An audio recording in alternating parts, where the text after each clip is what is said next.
Hey everyone, and welcome to the TruFinancials channel. My name is Dennis, and today we're going to be talking about how to set up an emergency fund. Real quick, if you're new to the channel, I do like to talk a lot about personal finance, investing, and retirement, so if you're interested in any one or all those subjects, definitely consider subscribing today. I do like to try to make finances as simple as possible. So before we actually get into how to set up the emergency fund, we want to talk a little bit more about an actual emergency fund and what it is. So if you have any questions, hopefully this will answer those for you. So an emergency fund, as it states, is something to use when you have an emergency. Now, what can an emergency be? Well, it could be something like a job loss, car repairs, health bills, something that comes unexpectedly that you have to, of course, pay for. Things that are not considered an emergency fund are things like taking a big trip, getting some new clothes, or something that, maybe like a new electronic came out and you really want. So those are not considered emergencies. So, why do we want to have these emergencies? Well, they protect us. They protect the things that we care about the most. Families, our homes, the things that we treasure. So having an emergency fund will really give you a lot more peace of mind and at ease when things do come around for, like that rainy day.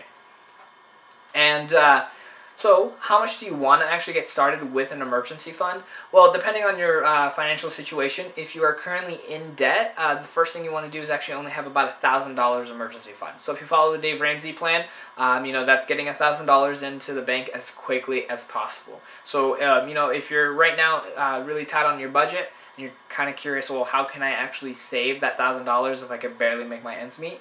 Well, sometimes getting a second part-time job just to be able to make that $1,000 fund will really help you get started selling some things on eBay, or even also cutting some expenses, which I do have a video I'll put in the information card right there on ways you can cut your expenses, and maybe that can actually help you get to that $1,000 emergency fund as quickly as possible.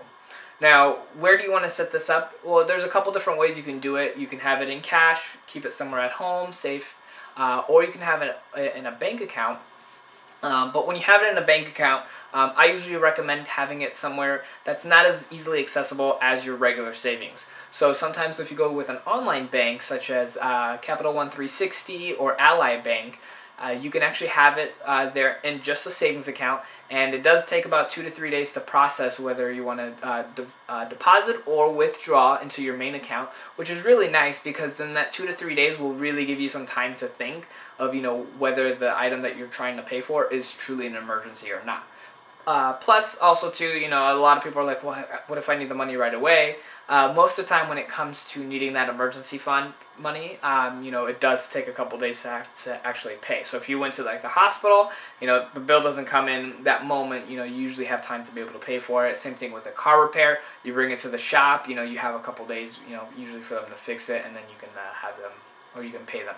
So, when it comes to the time delay, I kind of like to see it as a really good, sleeper item, something that I will sleep on and think about, hey, is this truly an emergency, and is it worth me actually, using up my emergency fund?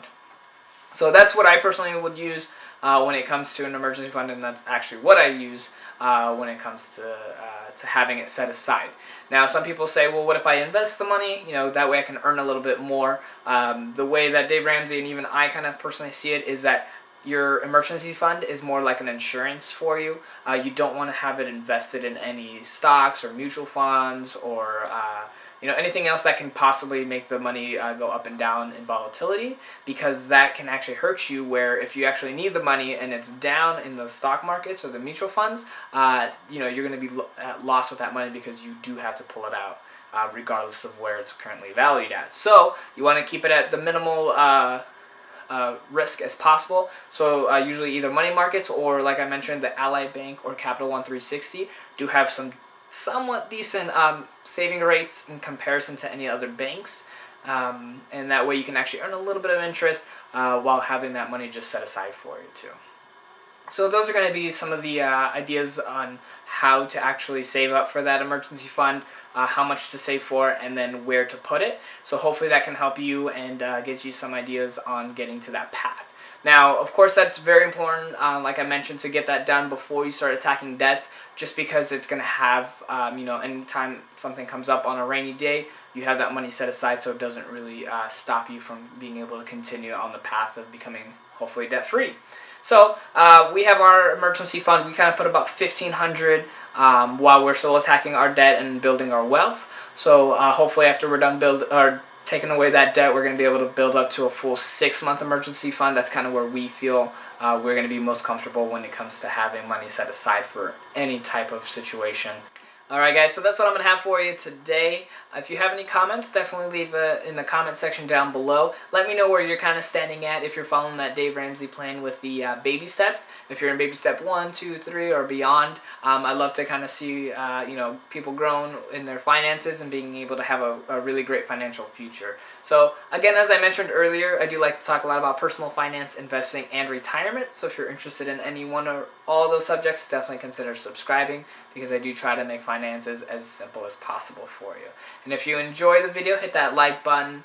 And guys, thank you so much for watching. I really appreciate it, and I love making these videos. Finances is one of my favorite subjects, and I've been doing it for about 10 years as far as personal learning. And now I kind of want to take some of that information and pass it on to you guys as well. So have any questions, leave it in the comment section. I'll do my best to try to reach out. You can also private message me if you want something a little bit more personal. And then that way we can have some conversations back and forth.